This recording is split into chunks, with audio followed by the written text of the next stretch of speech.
வணக்கம். பரபரப்பு மீடியா செய்திகளுக்காக நான் நிரோஷன். காசாவில் உள்ள ஐடிஎஃப் துருப்புகள் இஸ்ரேலிய துருப்புகள் பின்வாங்கிய மஞ்சள் கோட்டை 3.5 மீட்டர் உயர அடையாள இடுகையுடன் குறிக்க தொடங்கியுள்ளன என்று ராணுவம் திங்கட்கிழமை தெரிவித்துள்ளது. இந்த எல்லைக்குள் இஸ்ரேலிய படைகள் பின்வாங்கி தங்கியிருப்பது அமெரிக்க மத்தியஸ்தர் காசா போர் நிறுத்த ஒப்பந்தத்தின்படி செய்யப்பட்டது. யாராவது மஞ்சள் கோட்டை கடந்தால் அல்லது கடப்பதற்கு முயன்றால் தாக்குதல் நடத்தும் உரிமை இஸ்ரேலுக்கு உண்டு. ஞாயிற்றுக்கிழமை ஹமாஸ் 3 சம்பவங்களில் ஒப்பந்தத்தை மீறியது. அதில் ஒன்று மஞ்சள் கோட்டின் பின்னால் நிறுத்தப்பட்டிருந்த இஸ்ரேலிய துருப்புக்களை நோக்கி துப்பாக்கிச் சூடு நடத்தியது. மற்றொரு சம்பவத்தில் தீவிரவாத குழு ரஃபாவில் ஒரு டேங்க் எதிர்ப்பு ஏவுகணை ஏவி இஸ்ரேலிய துருப்புக்கள் மீது துப்பாக்கி சூடு நடத்தியதில் 2 கொல்லப்பட்டனர், ஒருவர் பலத்த காயமடைந்தார். தனித்தனியாக பெய்ட் லாகியா பகுதியில் மஞ்சள் கோட்டின் பின்னால் உள்ள ஒரு ஐடிஎஃப் நிலையை நெருங்கி வருவதை துருப்புகள் அடையாளம் கண்ட பின்னர் இஸ்ரேல் அந்த நபர்களை தாக்கியது. இந்த சம்பவங்களின் பின்னால் உள்ள மஞ்சள் கோடு என்பது ஒரு மானசீக கோடுதான். அது ஒரு நிஜமான பிசிக்கல் கோடு அல்ல. அதாவது ஒரு குத்துமதிப்பாக இந்த வீதிக்கும் அந்த வீதிக்கும் இடையே மஞ்சள் கோடு என்று நிர்ணயிக்கப்பட்டிருந்தது. அதனால் தான் காசாவில் பல பொதுமக்கள் கொல்லப்பட்டனர். இனி அந்த குழப்பம் ஏற்படாமல் இருக்க மஞ்சள் கோட்டை 3.5 மீட்டர் உயர அடையாள இடுகையுடன் குறைக்க தொடங்கியுள்ளது இஸ்ரேலிய ராணுவம். இஸ்ரேல், அமெரிக்கா மற்றும் கத்தார் இடையிலான 2ஆம் கட்ட ஒப்பந்தத்தில் என்ன எழுதப்பட்டுள்ளது என்பது யாருக்கும் தெரியாது. அது ரகசியமாக வைக்கப்பட்டுள்ளது. ஆனால் துருக்கி ஜனாதிபதி எர்டோகன் ஏற்கனவே தனது முதல் பரிசை பெற்றுள்ளார் என்பதும், ஏற்கனவே காசாவில் கால் பதித்துள்ளார் என்பதும் நேற்று திங்கட்கிழமை வெளியிடப்பட்ட புதிய படங்களில் இருந்து வெளிப்பட்டுள்ளது. ஒரு புகைப்படம் காசா பகுதிக்குள் துருக்கி கொடியை தாங்கிய பொறியியல் உபகரணங்களை காட்டுகின்றது. அதன் அர்த்தம் காசாவில் இடிபாடுகளை அகற்றும் பணி அல்லது மீள கட்டியெழுப்பும் பணிக்கான ஒப்பந்தம் துருக்கிக்கு கொடுக்கப்பட்டுள்ளது.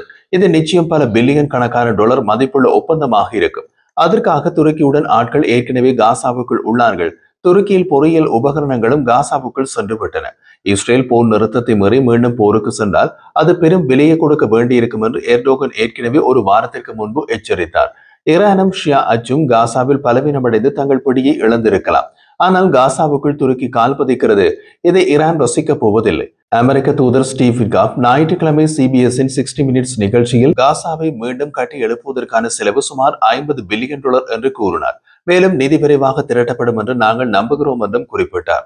காசாவை மீண்டும் கட்டி எழுப்புவதற்காக எதிர்பார்க்கப்படும் ஐரோப்பிய பங்கேற்புக்கு கூடுதலாக நிதியை வழங்க விரைந்து செல்லும் அரசாங்கங்கள் மத்திய கிழக்கில் உள்ளன என்று அவர் கூறினார். திட்டத்தின் முதல் கட்டம் அதை எவ்வாறு தொடங்குவது என்பதுதான் என்றும், அதில் தான் நான் பணியாற்றி வருகின்றேன் என்றும் அவர் விளக்கினார். நிதியை பெறுவது எளிதான பகுதி என்றும், அதை ஒப்பீட்டளவில் விரைவாக அடைய முடியும் என்றும் அவர் கூறினார். அதே நேரத்தில் உண்மையான சவால் நகரங்களை மீள கட்டியெழுப்பும் விரிவான மாஸ்டர் பிளானில் உள்ளது. கடந்த 2 ஆண்டுகளில் மாஸ்டர் பிளான்களை உருவாக்கி கட்டிடக்கலை நிபுணர்கள் குழுவுடன் நாங்கள் பணியாற்றி வருகின்றோம். எங்களிடம் ஏற்கனவே தயாராகவும் விரிவாகவும் திட்டங்கள் உள்ளன என்று விட்காஃப் நிகழ்ச்சியில் கூறினார். மேலும் அமைதி கவுன்சில் என்ற ஒரு கவுன்சில் நிறுவப்படும் என்றும், அதில் பணியாற்ற சிறந்த திறமையாளர்களை தேர்ந்தெடுப்பதில் நாங்கள் மிகவும் கவனமாக இருப்போம் என்றும் கூறினார். மத்திய கிழக்கில் உள்ள பல்வேறு நாடுகளை சேர்ந்த ஒப்பந்ததாரர்களுடன் நாங்கள் ஏற்கனவே பேசி வருகின்றோம். ஏனென்றால் பிராந்திய ஆதரவு அவசியம் என்று நாங்கள் நம்புகின்றோம். மேலும் உள்ளூர் சந்தையும் அதன் இயக்கவியலையும் அவர் நன்கு அறிவார்கள் என்று அவர் தெரிவித்தார். துருக்கியை காசாவுக்குள் கொண்டு வருவது இஸ்ரேலின் வலதுசாரி கட்சிகளின் கடும் எதிர்ப்பை தூண்டும். ஞாயிற்றுக்கிழமை தீர்வு மற்றும் தேசிய பணிகள் அமைச்சர் ஆரிஸ் ஸ்ட்ரோக் அரசாங்கத்தை தாக்கி துருக்கியை காசாவிலிருந்து வெளியேற்றுங்கள் என்று கூறுகின்றோம். ஆனால் எமது அரசாங்கம் முன்கதவு வழியாக இங்கே எங்கள் எல்லையில் கொண்டு வர முயற்சிக்கிறதா என்று கூறினார். மேலும் காசாவில் எந்த துருக்கியரையும் நான் பார்க்க விரும்பவில்லை. டிராக்டரில் அல்ல, ஜீப்பில் அல்ல, ரோலர் ஸ்கேட்களில் அல்ல என்று அவர் கூறினார். எதிர்க்கட்சி தலைவர் யாயிர் லபீட் திங்கட்கிழமை நெசட் குளிர்கால அமர்வின் தொடக்க விழாவில் உரையாற்றிய போது பிரதமர் பெஞ்சமின் நேத்தன்யாகுவை கடுமையாக சாடினார். ஹமாஸை தோற்கடிப்பதற்கான ஒரே வழி எகிப்தை காசா பகுதியை நிர்வகிக்க வைப்பதுதான் என்று கூறினார். தொடக்க விழாவுக்கு முன்பு ஒரு பிரிவு செய்தியாளர் கூட்டத்தில் ஹமாஸுடனான இஸ்ரேலின் சமீபகால போர் நிறுத்த ஒப்பந்தம் குறித்து லாபிட் சில விஷயங்களை குறிப்பிட்டார். காசா மீது ஹமாஸ் மீண்டும் கட்டுப்பாட்டை நிலைநாட்டுவதை தடுப்பதற்கான ஒரே வழி எகிப்தை முறையாக உள்ளே கொண்டு வருவதுதான். காசாவின் நிர்வாகத்தை எகிப்து வழி நடத்துவதுதான் சிறந்த தீர்வு என்று லாபிட் கூறினார். ஒரு வருடத்திற்கும் மேலாக நான் இந்த அரசாங்கத்திடம் கூறி வருகின்றேன். காசாவில் ஒரு மாற்று அதிகாரத்தை நீங்கள் முன்மொழியவில்லை என்றால் ஹமாஸ் மீண்டும் வரும். உலகம் நமக்கு தேவையில்லாத ஒரு தீர்வை நம் மீது திணிக்கும் என்று லாபிட் மேலும் கூறினார்.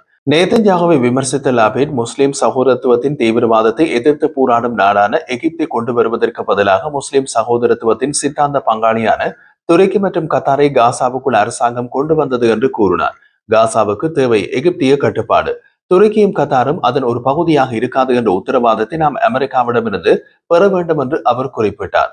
ஜனாதிபதி டிரம்பின் 20 அம்ச திட்டம் குறித்து பல விஷயங்கள் ரகசியமாக வைக்கப்பட்டிருப்பதால் என்ன நடக்கின்றது என்ற சந்தேகம் ஏற்படுவதை தவிர்க்க முடியாது. ட்ரம்பின் சிறப்பு தூதர் ஸ்டீவ் விட்காஃப் இந்த ஆண்டு ஜனவரியில் உருவாக்கிய போர் நிறுத்த ஒப்பந்தத்தை இஸ்ரேல் தனிப்பட்ட முறையில் நிராகரித்தது. இம்முறை போர் நிறுத்த ஒப்பந்தத்தை இஸ்ரேல் ஏற்றுக்கொண்டது என்றால் அதில் இஸ்ரேலுக்கு சாதகமான விஷயங்கள் இருக்க வேண்டும். அவை எதுவுமே ஹமாஸுக்கு சொல்லப்படவில்லை. ஆனால் ஹமாஸை ஆதரிக்கும் கத்தாரும் துருக்கிக்கும் அனைத்தும் தெரியும். அது ஹமாஸுக்கு தெரிய வரும் போதுதான் நிஜமான சிக்கல் வெடிக்கும். இந்த முறை போர் நிறுத்தம் நீடிக்கும் என்று நம்பப்படுகின்றது. இருப்பினும் இஸ்ரேல் அடுத்த கட்டத்திற்கு செல்லாமல் இருக்க எல்லா காரணங்களையும் பயன்படுத்தும். காரணங்கள் ஏராளமாகவும் தாராளமாகவும் உள்ளன. காசா பகுதியில் உயிருடன் இருந்த 20 இஸ்ரேலிய பணைய கைதிகளை ஹமாஸ் விடுவித்தது இந்த ஒப்பந்தத்தை இஸ்ரேலுக்கு ஒரு பெரிய பாரிய வெற்றியாக பார்க்கப்படுகின்றது.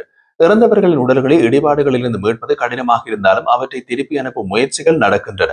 ஆனால் இதையே காரணமாக காட்டி இஸ்ரேல் பேச்சை நிறுத்தும் முயற்சியில் உள்ளது. ட்ரம்பின் இந்த திட்டத்தை இஸ்ரேல் அல்லது ஹமாஸ் ஏற்றாலும் ஏற்காவிட்டாலும் திட்டம் மிக விரிவானது.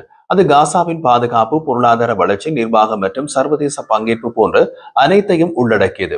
ஆனால் பலதரப்புகளுக்கு திட்டம் என்பது முழுமையாக சொல்லப்படவில்லை.